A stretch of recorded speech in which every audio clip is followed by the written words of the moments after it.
The avoidant has maintained complete distance since the relationship ended or since their last major withdrawal that damaged the connection beyond what previous cycles had achieved. Distance that creates appearance of indifference, that suggests they have moved on easily, that communicates they feel no remorse about their patterns or about the pain those patterns caused you. You interpret this distance as confirmation that they never truly cared, that you were easily discarded, that their defended position means they can walk away without looking back, without guilt, without any emotional consequence for having hurt someone who loved them and tried to make relationship work despite their limitations. The distance feels like final insult after extended period of inadequate presence. Not only did they fail to show up adequately during the relationship, but they cannot even demonstrate basic accountability or remorse after the relationship has ended, cannot reach out to acknowledge harm they caused, cannot offer any closure or recognition of what you endured trying to love someone so defended. Yet beneath the appearance of indifferent distance exists entirely different psychological reality that the avoidant's shame and self-judgment prevent them from revealing or acting upon. The avoidant is maintaining distance not because they do not care about you or feel unbothered by having hurt you, but rather because they care enough to feel profound shame about their patterns and their impact on you. Because they recognize at some level that they harmed someone who deserved better treatment, because facing you would require confronting the evidence of pain they caused and accountability they struggle to offer. The distance represents the avoidant's attempt to protect you from further harm by removing themselves from your life, reflects their belief that you deserve better than what they demonstrated they can provide, stems from their conviction that reaching out would be selfish imposition on someone they already hurt too much. The avoidant wants reconnection, wants to know you are okay, wants to express remorse and to possibly restore some form of contact. Yet their shame about their patterns, their belief that you could not possibly want to hear from them after what they did, their fear of facing your justified anger or pain, their conviction that staying away is the right thing to do despite it not being what they want, all combine to keep them locked in distance that increases rather than decreases their suffering. This distance is not the comfortable defended position the avoidant maintained during the relationship where withdrawal served their anxiety regulation and their defended comfort. This distance is punishing exile the avoidant imposes on themselves because they believe they do not deserve access to you, because they cannot face the harm they caused, because they have concluded that the loving thing to do is to stay away, even though staying away conflicts with their desire for connection and their attachment to you that persists despite the relationship's ending. Understanding this motivation for their distance does not obligate you to reach out, does not mean you should rescue them from their self-imposed exile, does not make their patterns acceptable or mean. You should give them another chance. It simply provides accurate understanding of what drives their behavior so you can make informed decisions about your own path forward. The distance is driven by shame about their patterns, not by lack of care. The avoidant has developed sufficient self-awareness through the relationship's progression, and especially through its ending, to recognize at some level that their patterns harmed you, that their defended limitations caused legitimate pain to someone who invested genuinely in building relationship with them, that their behavior fell substantially short of what adequate partnership requires and what you specifically deserved. This recognition generates profound shame, not the healthy guilt that motivates repair and behavioral change, but rather the toxic shame that convinces the avoidant they are fundamentally flawed, that they are a person who hurts people they care about, that they lack capacity to be adequate partner, and therefore should remove themselves from situations where their inadequacy can cause further harm. The shame emerges through accumulated awareness of specific ways their patterns affected you. The avoidant remembers moments when you expressed hurt and they responded with defensiveness or withdrawal rather than with care. They recall times when you needed support and they were unavailable because their defended comfort took precedence. They recognize pattern of disappointing you repeatedly, of failing to show up when you needed them, of withdrawing exactly when deeper intimacy became possible.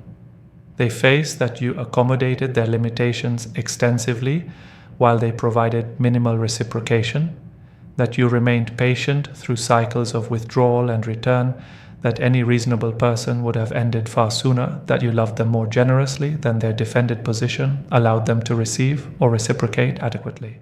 This accumulated awareness creates shame that manifests as conviction that they are a bad person, inadequate partner, someone who damages people who get close to them. The shame differs from healthy guilt that would motivate them to make amends, to do repair work, to change their patterns. Instead, the toxic shame convinces them they are irredeemably flawed, that their patterns reflect fundamental inadequacy rather than learned defensive behaviors they could modify through intentional work. The shame tells them that you are better off without them, that they would only continue hurting you if they remained in your life, that the loving choice is to stay away even though staying away contradicts their desire for connection with you. The shame-based distance serves multiple psychological functions for the avoidant. First, it protects their already fragile self-concept from further damage that facing you would create. If they contacted you, they would risk encountering your anger or your pain about how they treated you, responses that would confirm their shame-based belief that they are a bad person who harms others. They would risk your rejection if you established boundary that you do not want contact with them. Rejection that would reinforce their core wound that being truly known leads to being found inadequate and abandoned. They would risk having to articulate accountability and remorse that their defended structure struggles to express. Communication that would require vulnerability about their limitations that shame makes feel impossible. Maintaining distance protects them from all these feared outcomes by ensuring they never have to face direct evidence of the harm they caused or direct rejection in response to that harm. Second, the shame-based distance allows the avoidant to maintain some positive sense of self through the narrative that they are doing the right thing by staying away. The avoidant can tell themselves they are being considerate of your well-being by not imposing their presence on you, that they are demonstrating respect for your need to heal by maintaining distance, that they are protecting you from further harm by removing themselves from your life. This narrative transforms their defended withdrawal into something that feels like care rather than like abandonment, something that allows them to maintain they are acting in your best interest rather than facing that their distance serves their own defended comfort by allowing them to avoid accountability and vulnerability that contact would require. Third, the shame-based distance eliminates the immediate discomfort of facing consequences of their patterns while maintaining long-term suffering that the shame generates. The avoidant avoids the acute distress of seeing your hurt or anger, of articulating remorse and accountability, of risking your rejection or your continued engagement that would require sustained vulnerability. Yet they live with chronic distress of separation from someone they care about, ongoing shame about their patterns, persistent wonder about whether you have moved on, or might want to hear from them. The avoidant chooses familiar chronic suffering of distance over unfamiliar acute vulnerability of facing you, pattern consistent with their defended position throughout the relationship, where they avoided acute discomfort of intimacy through withdrawal that created chronic disconnection. The shame-based distance also reflects the avoidance pattern of extreme thinking, where they move from seeing themselves as adequate during the relationship to seeing themselves as completely inadequate after recognizing their pattern's impact. The avoidant lacks capacity for integrated self-concept that holds both their genuine care for you and their defended limitations that harmed you, both their legitimate struggles with intimacy and their responsibility for how those struggles affected you.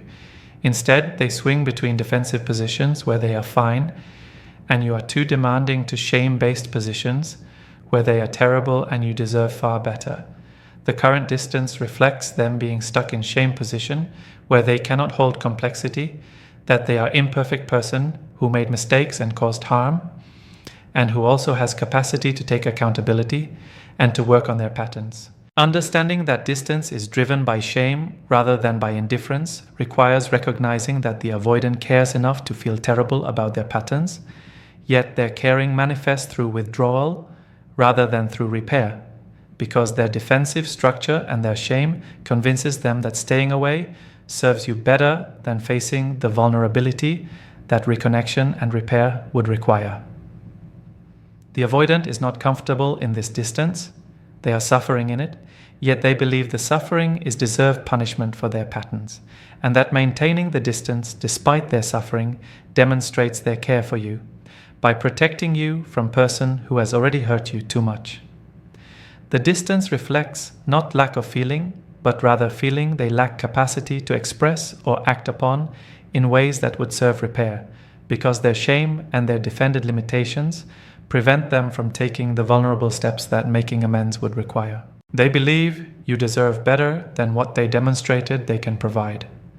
The avoidant has reached recognition through the relationship's ending that they could not meet your needs adequately, that their defended limitations prevented them from providing the consistency, emotional availability, and genuine intimacy that you deserved and that healthy relationship requires.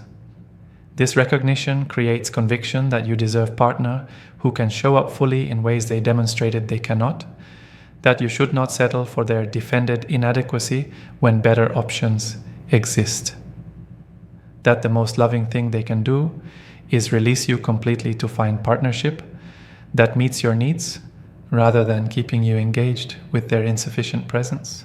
The avoidant maintains distance based on this conviction that you deserve better, believing that staying away constitutes gift that frees you to find adequate partner, rather than recognizing that their unilateral decision to maintain distance without communication continues the pattern of them making choices about the relationship without your input or consent. This conviction that you deserve better emerges from the avoidant's accumulated awareness of the gap between what you needed and what they provided. They recognize you needed consistent presence and they provided sporadic availability interrupted by withdrawal. They acknowledge you needed emotional intimacy and they maintained defended distance that prevented genuine vulnerability. They understand you needed someone who could work through conflict constructively and they responded to discord with avoidance or defensiveness. They see you needed partnership where both parties invest equitably and they provided minimal reciprocation while you carried majority of relational work. This gap between your reasonable needs and their inadequate provision creates recognition that they were not adequate partner for you, that you sacrificed your own well-being accommodating their limitations, that you settled for far less than you deserved. The conviction that you deserve better reflects some positive growth for the avoidant. It demonstrates they have moved beyond defensive position, where they blamed you for having excessive needs or characterized your hurt as your emotional problem. They now recognize that your needs were reasonable and that their inability to meet those needs reflects their limitations rather than your inadequacy. Yet this recognition manifests in self-flagellating way that focuses on their inadequacy rather than on taking responsibility for attempting to develop capacity they lacked. Rather than concluding, I was inadequate partner and need to work on my patterns so I can show up better in future relationships, the avoidant concludes, I am inadequate person who cannot be good partner and therefore should stay away from people who deserve better. The belief that you deserve better serves defensive function by allowing the avoidant to avoid vulnerability of attempting repair or of working on their patterns. If they maintain conviction that you deserve someone better than them, they eliminate possibility of attempting reconciliation that would require them to demonstrate genuine sustained change and to risk that their changed behavior still might not be sufficient. If they position themselves as wrong person for you, they avoid having to become right person through uncomfortable developmental work. If they maintain that staying away is gift to you, they transform their defended withdrawal into something that feels generous rather than facing that their distance continues pattern of prioritizing their defended comfort over engaging vulnerably with you. The conviction also reflects the avoidance tendency toward black and white thinking about adequacy, where they can be either perfect partner or terrible partner with no middle ground. The avoidant recognizes they were not perfect partner, they harmed you through their patterns, failed to meet your needs adequately, fell short of what you deserved, rather than holding more nuanced truth that they are imperfect person with both limitations and capacity for growth. Person who made mistakes and who could take accountability and work to do better. The avoidant swings to opposite extreme of seeing themselves as terrible partner who has nothing to offer and who should remove themselves entirely. This extreme thinking prevents them from taking middle path of acknowledging their inadequacy while working to develop greater capacity.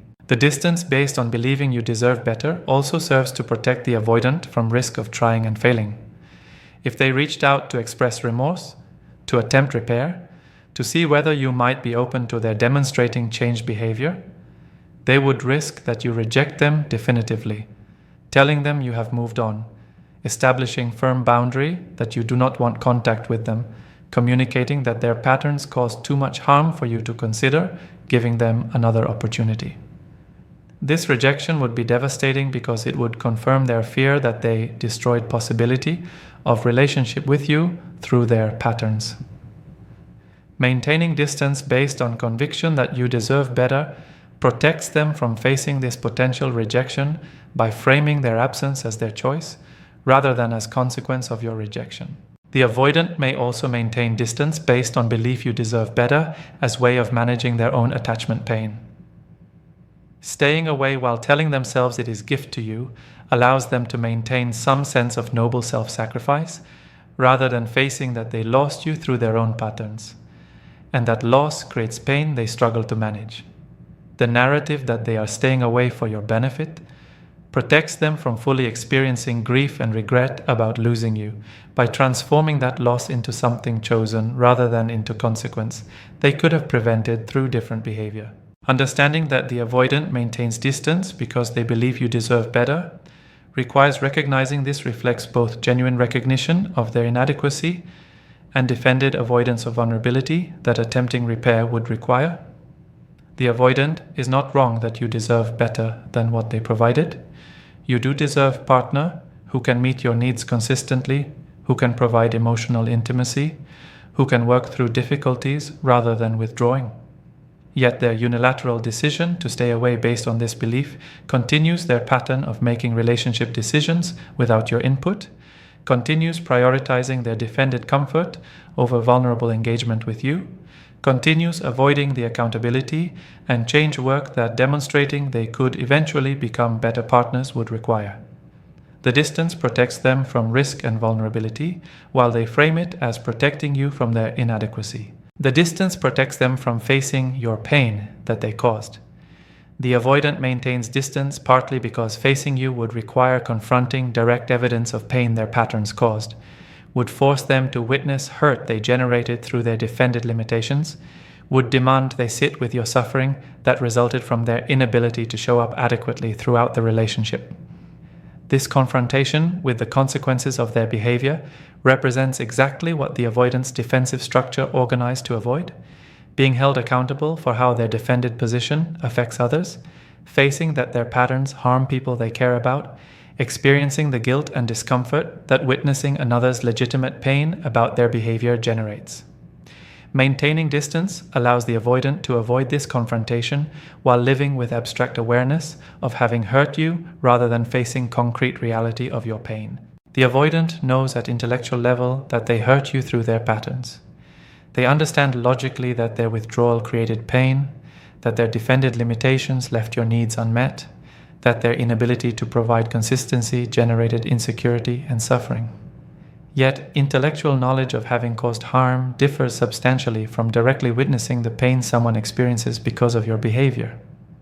Maintaining distance allows the avoidant to hold intellectual awareness while avoiding visceral emotional experience of seeing your hurt, hearing your pain, facing the reality of suffering they caused. The distance creates protective buffer between their abstract knowledge and the concrete reality that facing you would force them to encounter. If the avoidant contacted you or responded to your contact, they would risk encountering expressions of your pain that would be difficult to defend against or minimize. You might express hurt about specific ways they failed you, anger about patterns that harmed you repeatedly, grief about relationship that could not work because of their limitations. These expressions would require the avoidant to witness emotional impact of their behavior, rather than maintaining defended distance where they can avoid direct confrontation with consequences of their patterns. The avoidant's defensive structure has limited capacity to sit with another's pain, especially when they bear responsibility for that pain.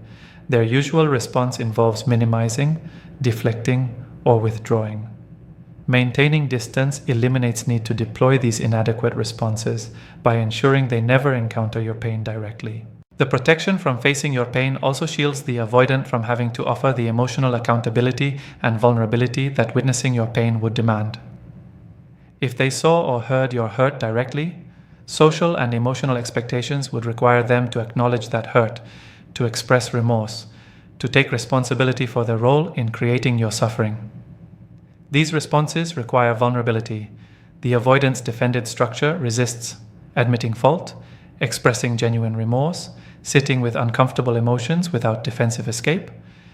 Maintaining distance allows them to avoid these vulnerability requirements by ensuring situation never arises where such responses would be expected or appropriate. The avoidant also protects themselves through distance from the guilt that directly witnessing your pain would generate. Abstract knowledge that they hurt you creates manageable discomfort. Concrete experience of seeing your suffering because of their behavior would create intense guilt that might overwhelm their capacity to manage without defensive shutdown. The avoidant lacks well-developed capacity to sit with guilt, to use guilt productively as motivation for repair and change, to hold themselves accountable while maintaining integrated self-concept. Instead, guilt threatens to activate their shame and their sense of being fundamentally bad person. Maintaining distance protects them from guilt that witnessing your pain would generate by keeping your suffering abstract rather than viscerally real. The distance also protects the avoidant from facing specific ways they failed you that seeing you would make undeniable. In absence, the avoidant can maintain somewhat vague awareness that they were an inadequate partner.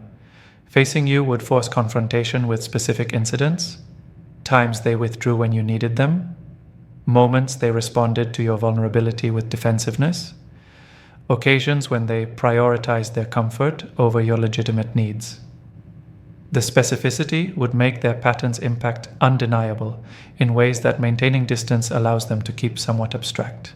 The avoidant can live with general sense they were not a good partner more easily than they could live with specific memories of your face when they disappointed you, your voice when you expressed hurt they caused, your tears when their patterns became unbearable. The protective function of distance particularly serves the avoidant if they have not done genuine work on their patterns since the relationship ended. Facing you would potentially reveal that they remain unchanged, that the lessons they might claim to have learned have not translated into actual behavioral capacity, that they still lack ability to show up differently. This revelation would be painful because it would confirm that their patterns are more entrenched than they hoped, that their limitations are more profound than they wanted to acknowledge. Maintaining distance allows them to preserve possibility that they could be different if given another chance while avoiding tests that would reveal whether they actually developed different capacity. Understanding that distance protects the avoidant from facing your pain requires recognizing that avoiding your suffering serves their defended comfort, while continuing pattern of prioritizing their well-being over engagement with consequences of their behavior. The avoidant is choosing to avoid discomfort of witnessing pain they caused, rather than choosing vulnerability of facing that pain and taking accountability for their role in creating it. The distance reflects continuation of pattern, where their need to avoid discomfort takes precedence over doing difficult emotional work that taking genuine responsibility would require.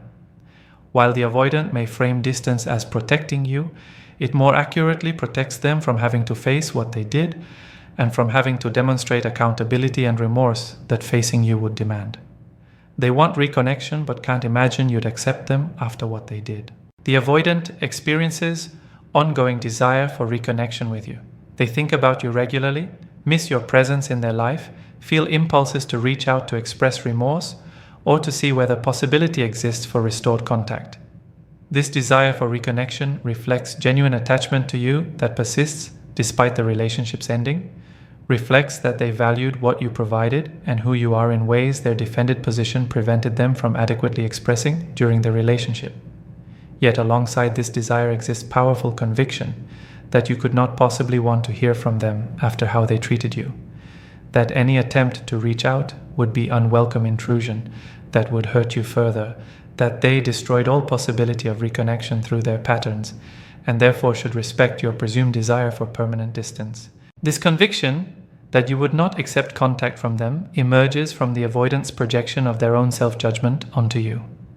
The avoidant believes they were a terrible partner, that they caused substantial harm through their patterns, that they failed you in ways that any reasonable person would consider unforgivable. They assume you must see them as they see themselves, as a person who hurt you badly, who does not deserve your forgiveness or another chance, who you are better off without. This projection means the avoidant attributes to you rejection and judgment that may not reflect your actual feelings, but rather reflects their own harsh self-assessment.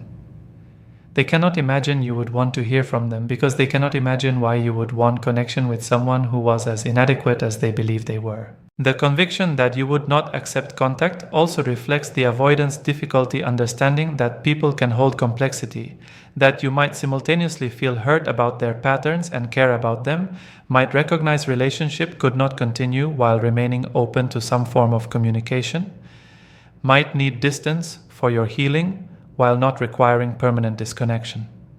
The avoidance black and white thinking leads them to assume that because they hurt you, you must completely reject them. Because the relationship ended, you must want nothing to do with them. Because they were an inadequate partner, you must view them as person not worth any form of contact. This extreme thinking prevents them from considering that you might hold more nuanced position where some form of reconnection could be possible even after relationship has ended. The avoidant also fears that reaching out would constitute selfish act that prioritizes their desire for connection over your need for healing. They tell themselves that contacting you would be about serving their needs, their desire to alleviate guilt through apology, their wish to know you are okay, their hope for some form of forgiveness or closure, rather than being about serving you. This framing positions reaching out as inherently selfish imposition regardless of content or intentions of potential contact. The avoidant concludes that the unselfish choice is to maintain distance, even though that distance conflicts with their desire for reconnection, believing that what they want should be irrelevant compared to what they believe you need. Understanding that the avoidant wants reconnection but cannot imagine you would accept them requires recognizing the tragic nature of their position. They desire something they have convinced themselves is impossible. They miss you while believing you do not want to hear from them. They live with wish for contact. They believe they cannot ethically pursue because they assume reaching out would hurt you further. The conviction that you would not welcome contact may not reflect your actual position. You might be open to hearing from them, might want acknowledgement or closure they could provide, might hold more complex feelings about potential contact than their black and white assumptions allow them to imagine. Yet their certainty that reaching out would be unwelcome, combined with their defended difficulty taking vulnerable risks, means they remain locked in distance they do not want but believe they must maintain, because they cannot imagine you would want anything different.